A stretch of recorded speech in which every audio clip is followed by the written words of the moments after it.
Everyone, good morning, welcome back to my channel. আশা করি তোমরা সবাই খুব ভালো আছো, আমিও ভালো আছি। আজকের ব্লগটা একদম অন্যরকম। আমি আর বাবু একটা জায়গায় যাচ্ছি, তোমাদেরকেও সাথে নিয়ে চললাম। সময়টা সকাল 6:45-তে। ঘুম থেকে উঠেছি অনেকক্ষণ আগে, বাসি কাজকর্ম সেরেছি, স্নান করেছি, পুজো সেরেছি। এইবারে আমি আর বাবু যাচ্ছি মাদ্রালের হনুমান মন্দির দেখতে। অনেক দিন ধরে যাবার ইচ্ছা ছিল, অনেক নামও শুনেছি বড়ই জাগ্রত। তাই জন্য আজকে সকাল সকাল দুজন মিলে চলে গেলাম।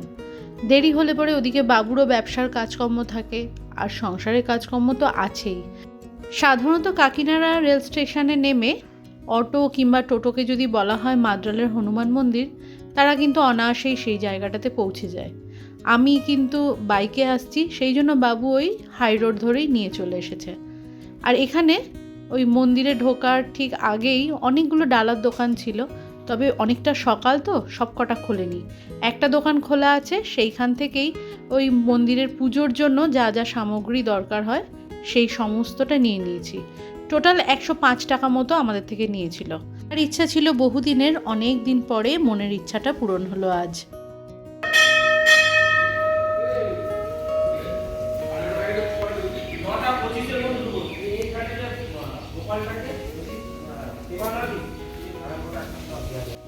অনেকটা গভীরে এই মূর্তিটা আছে, শোয়া অবস্থাতে রয়েছে।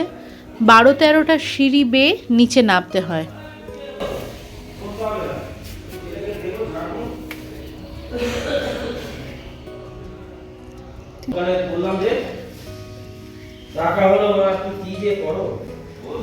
জল আছে, দেখো ভিজিও না।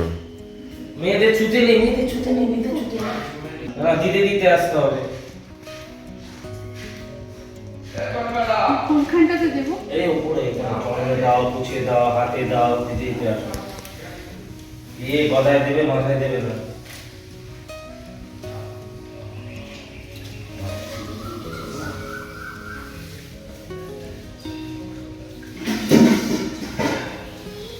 बोला का पानटा चालिए दाও।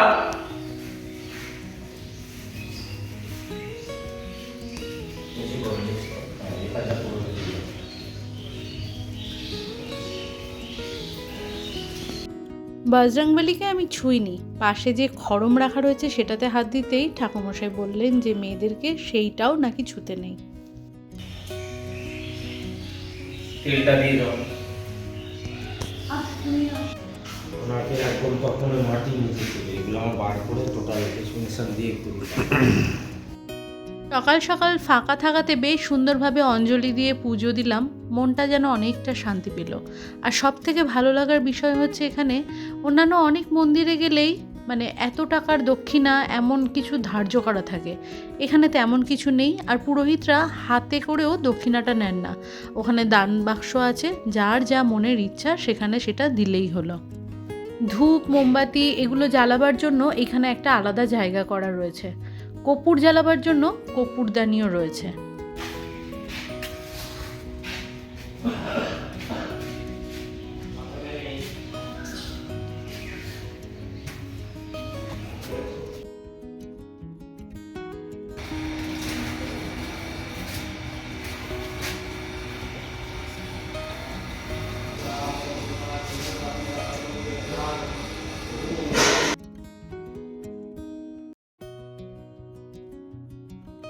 আর একটা জিনিস আমি এখানে দেখলাম, এই মন্দিরের পাশে এরকম বড় একটা ঝিল রয়েছে, 20 টাকা করে বোটিং চার্জ। কেউ যদি দূর থেকে আসেন তাহলে সারাটা দিন এখানে মন্দিরে ঘুরে ভোগ খেয়ে এখানে বোটিং করে একটা বেলা কিন্তু বেশ সুন্দরভাবে কাটিয়ে দেওয়া যায়।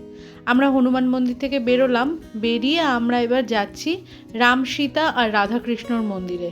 এই সিঁড়ি দিয়ে উঠেই ডান দিকে যে মন্দিরটা পড়বে সেইখানেই একটা ঘরের মধ্যেই একদিকে রাম সীতার মূর্তি আছে আর একদিকে রাধাকৃষ্ণের মূর্তি আছে।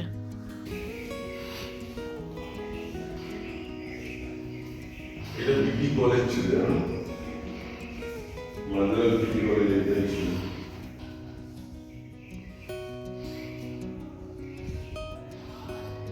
একটা বড় ঘরের মধ্যেই এ মাথাতে রাম সীতা লক্ষ্মণের মূর্তি আর এক দিকটাতে রাধাকৃষ্ণের মূর্তি, আর চারিপাশের দেয়াল জুড়ে অপূর্ব কারুকার্য করা। এরপরে আমরা চলে এসেছি অন্নপূর্ণা মন্দিরে।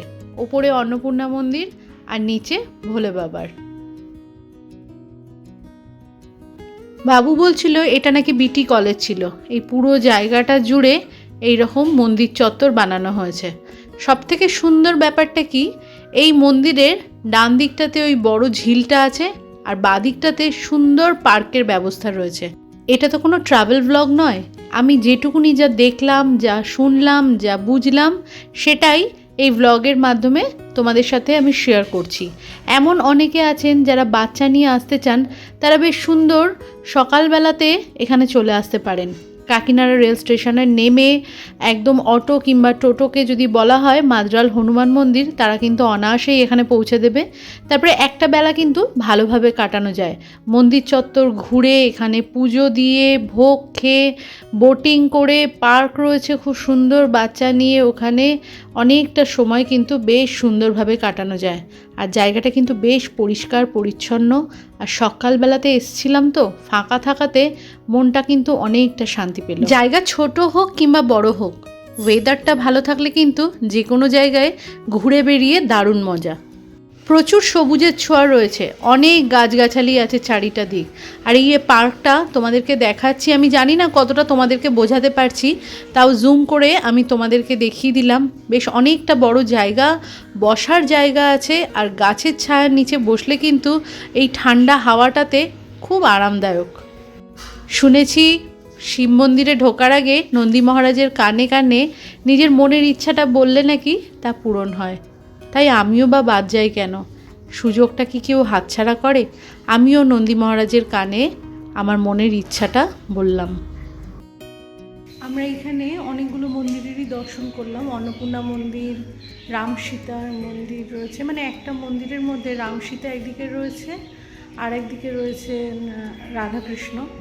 তো হনুমানজির মন্দিরে প্রথমে গেলাম, তারপরে ওই মন্দিরে যেখানে রাম সীতা রাধাকৃষ্ণ আছেন, তারপরে এখন এসেছি ভোলে বাবার মন্দিরে। আর অন্নপূর্ণার মন্দিরটাও তোমাদেরকে দর্শন করিয়ে দিলাম। ভোলে বাবার মন্দিরটা সেই ওপর থেকে দেখাচ্ছিলাম না, যে যাওয়ার রাস্তা, এটা ওই পার্কের পাশ থেকে ভিতরে ঢোকার রাস্তাটা রয়েছে। ঘন্টা দুয়েক সময় লেগেছে, সমস্ত মন্দির চত্বরটা ঘুরলাম, তোমাদেরকে সাথে নিয়ে দর্শন করলাম। এখন বাড়ি ফেরার পালা। বাড়িতে তো কত কাজ জমে আছে, গিয়ে জলখাবার রেডি করতে হবে। আজকের এই ব্লগটা এইটুকুনিই রইল, দেখা হচ্ছে নেক্সট ব্লগে, ততক্ষণের জন্য টাটা।